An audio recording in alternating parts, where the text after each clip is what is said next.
बड़े साहब की बीवी बच्चे की पैदाइश के बाद छोड़कर चली गई, जिस पर बड़े साहब ने अपने बच्चे को दूध पिलाने के लिए मुझे 50,000 तनख्वाह पर रख लिया। मैं जब भी साहब के बच्चे को दूध पिला रही होती तो वो मेरे सर पर आकर खड़े हो जाते, जिसे देखकर मुझे बहुत शर्म आती और मैं जल्दी से अपना दुपट्टा ऊपर कर लेती। लेकिन मैं साहब को कुछ कह भी नहीं सकती थी, क्योंकि मुझे इस काम के 50,000 मिलते थे। एक दिन मैं कमरे में अकेली बैठी बच्चे को दूध पिला रही थी कि बड़े साहब ऊपर से आके और फिर मेरे साथ, मेरा नाम कमल है और मेरी शादी एक गरीब घराने में हुई। मेरा शोहर मेहनत मजदूरी करता था और उसकी तनख्वाह बहुत कम थी, जिससे घर का गुजारा बड़ी मुश्किल से हो रहा था। शादी के 1 साल बाद हमारा एक बच्चा भी हो गया, इसलिए मैं उसे ही संभालने में लगी रहती। मैं उसे छोड़कर कहीं पर भी बाहर काम के लिए नहीं जा सकती थी। एक बार मेरे हमसाये ने मुझसे एक ऐसी बात कही जिसे सुनकर मैं हैरान रह गई और सोच में पड़ गई। लेकिन मुझे लगा कि शायद मेरा शोहर इस बात की इजाज़त नहीं देगा, क्योंकि वो काम ही कुछ ऐसा था। उसने कहा कि वो शहर में जिस सेठों के पास काम करता है उन्हें दूध पिलाने वाली औरत की ज़रूरत है जो उनके बच्चे को दूध पिला सके।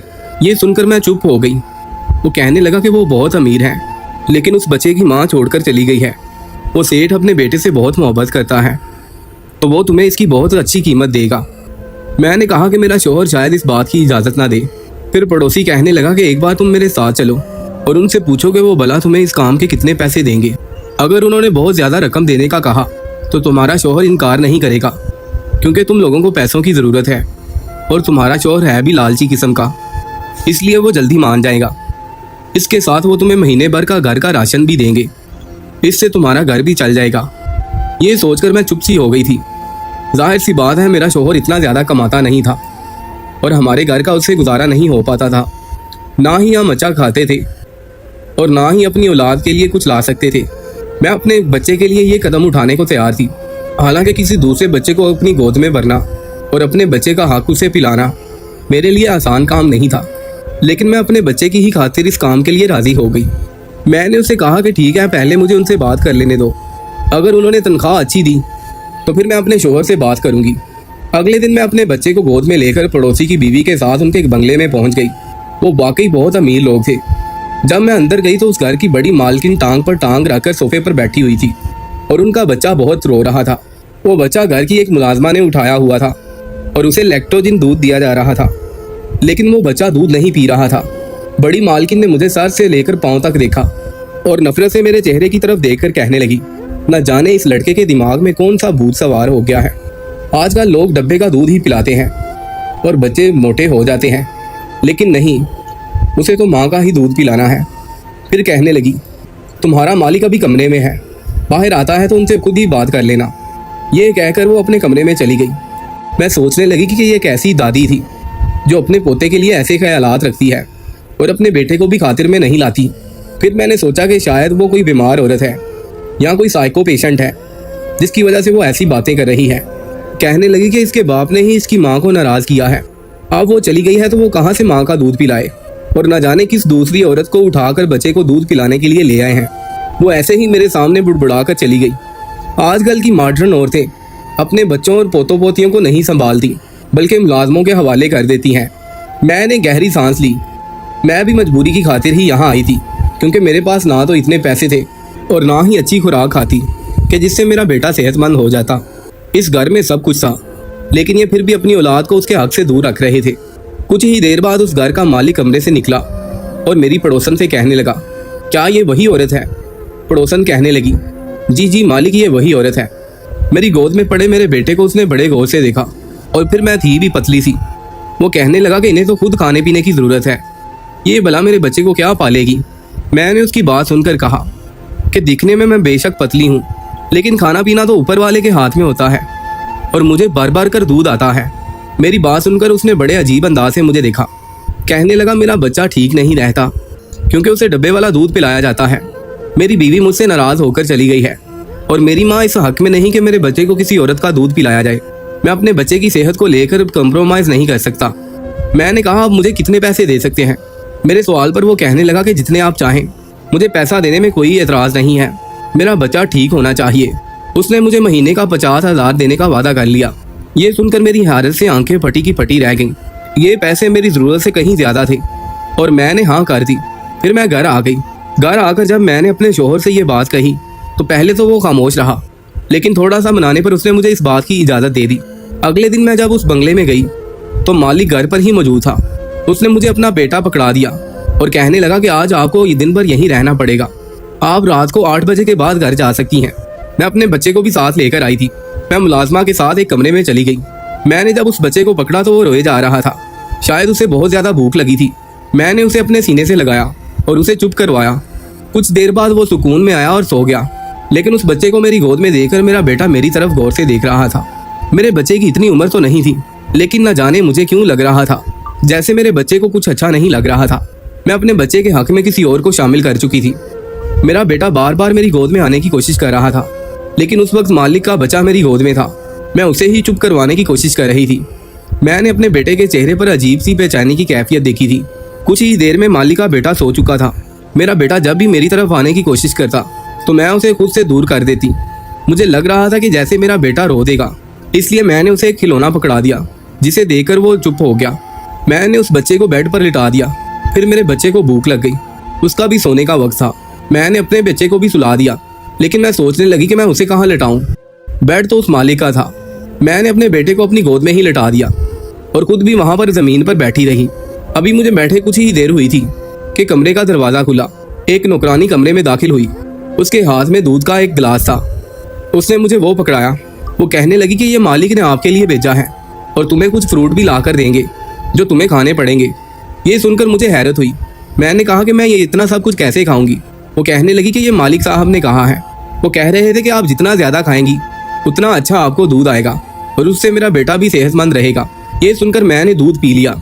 काफ़ी अरसा बाद मैंने खालस दूध पिया था, वरना तो मैं कभी कभी पतली सी चाय पिया करती थी।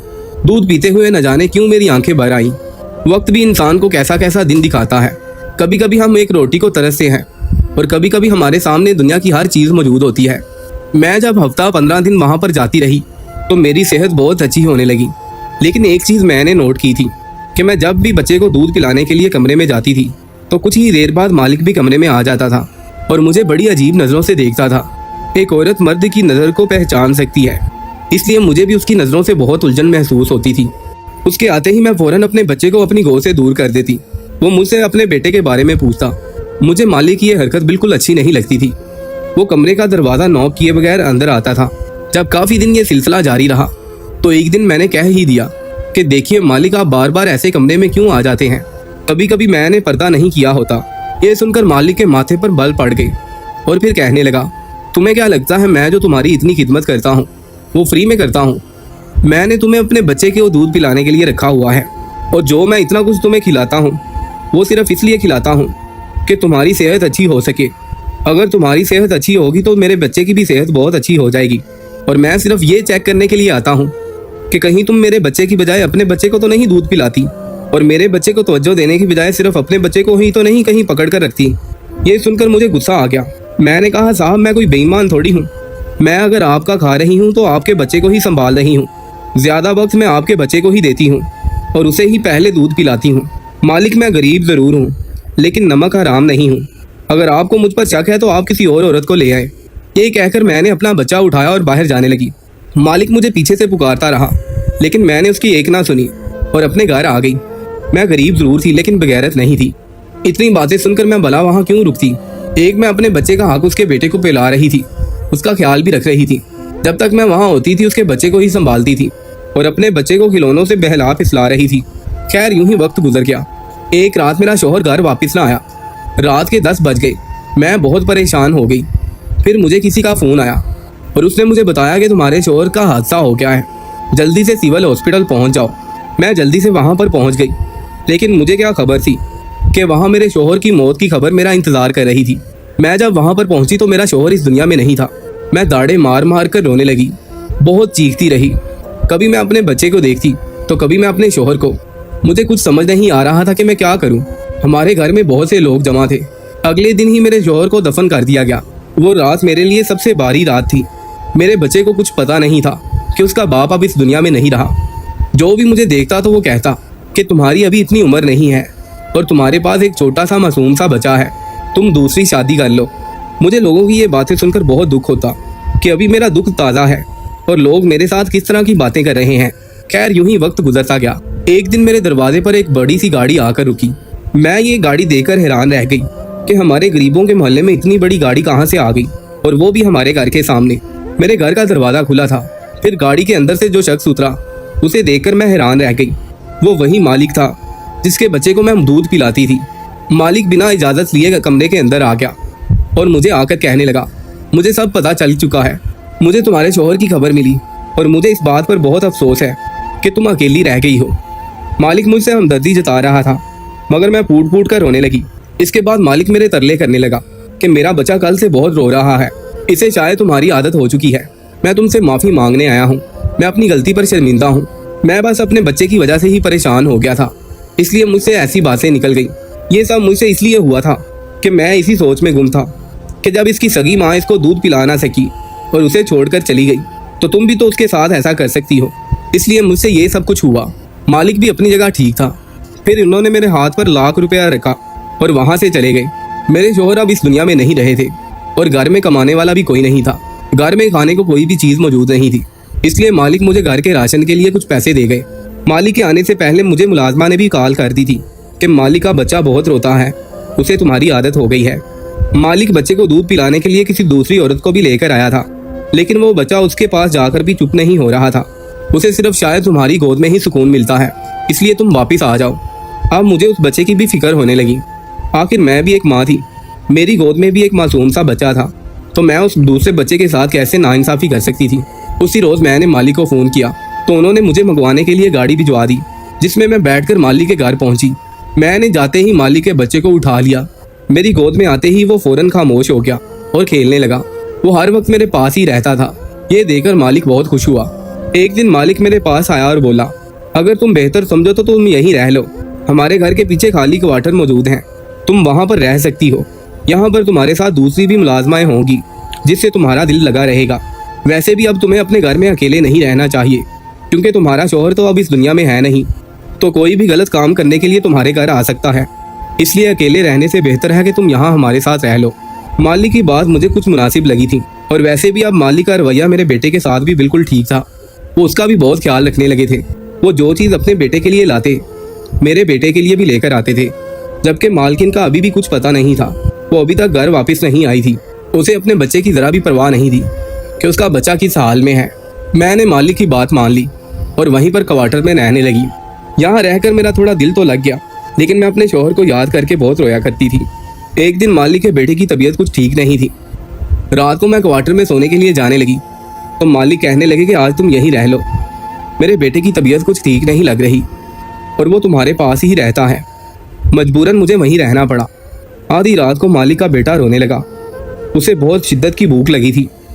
मैं उसे उठकर दूध पिलाने लगी। मैं अपने ही ध्यान में थी कि मालिक कमरे में चले आए। मैंने जब कदमों की आहट सुनी तो घबराकर मालिक के बेटे को अपने आप से दूर कर दिया। मालिक का बेटा सुकून से सो चुका था। फिर मालिक मेरे सामने आकर बैठ गए और मुझसे बात करने लगे। वो मुझसे कहने लगे कि तुम्हें मुझसे डरने की कोई ज़रूरत नहीं है। अगर मैंने तुम्हें कोई नुकसान पहुंचाना होता या तुम्हारे साथ कुछ गलत करना होता तो बहुत पहले कर चुका होता। मैं तुम्हारी इज्जत करता हूँ। मेरी बात ज़रा गौर से सुनना। मेरी माँ ने मेरी शादी अपनी पसंद से की थी। मुझे अपनी बीवी ज़रा भी पसंद नहीं थी। वो ज़रा मॉडर्न किस्म की लड़की थी और ज़्यादातर पार्टियों में मसरूफ़ रहती थी। मेरी माँ को भी ऐसे ही लोग पसंद थे। मेरी जब शादी हुई तो मेरी बीवी तो औलाद भी नहीं चाहती थी, लेकिन ऊपर वाले के करम से मेरी औलाद हो गई। मेरी बीवी सिर्फ इसलिए मुझे छोड़कर चली गई कि वो बच्चों को नहीं संभाल सकती और ना ही वो उसे अपना दूध पिलाएगी। उसका कहना था कि इससे उसकी खूबसूरती में कमी आएगी। मेरा बेटा जब पैदा हुआ तो पैदा होते ही उसे डब्बे वाला दूध लगा दिया गया। माँ का दूध ना मिलने की वजह से वो कमज़ोर रहने लगा। इस बात पर मेरी अपनी बीवी से लड़ाई रहने लगी। एक दिन लड़ाई थोड़ी सी बढ़ गई और वो मुझे छोड़कर चली गई।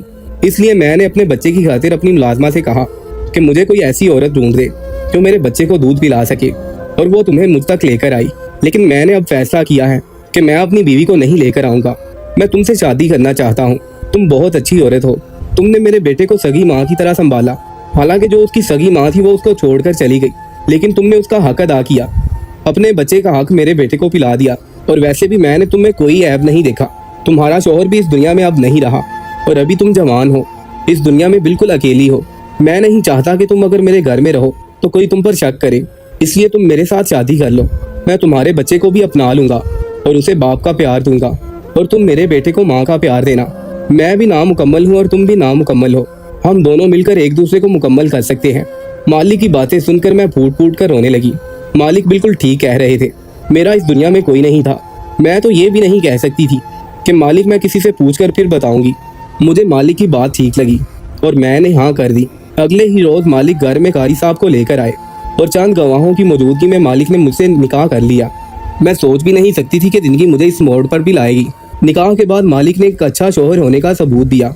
उसने मेरे बेटे को बिल्कुल अपने बेटों की तरह पाला, उसको अपना नाम दिया और दोनों बच्चों की बहुत अच्छे तरीके से परवरिश की। आज हमारी शादी को 20 साल हो चुके हैं और मैं अपनी जिंदगी में बहुत खुश हूँ। मैं आज भी कभी कभी प्यार से उसे मालिक कहती हूँ, जिस पर वो मुझे डांटते हैं और कहते हैं कि इस घर की मालकिन तुम हो।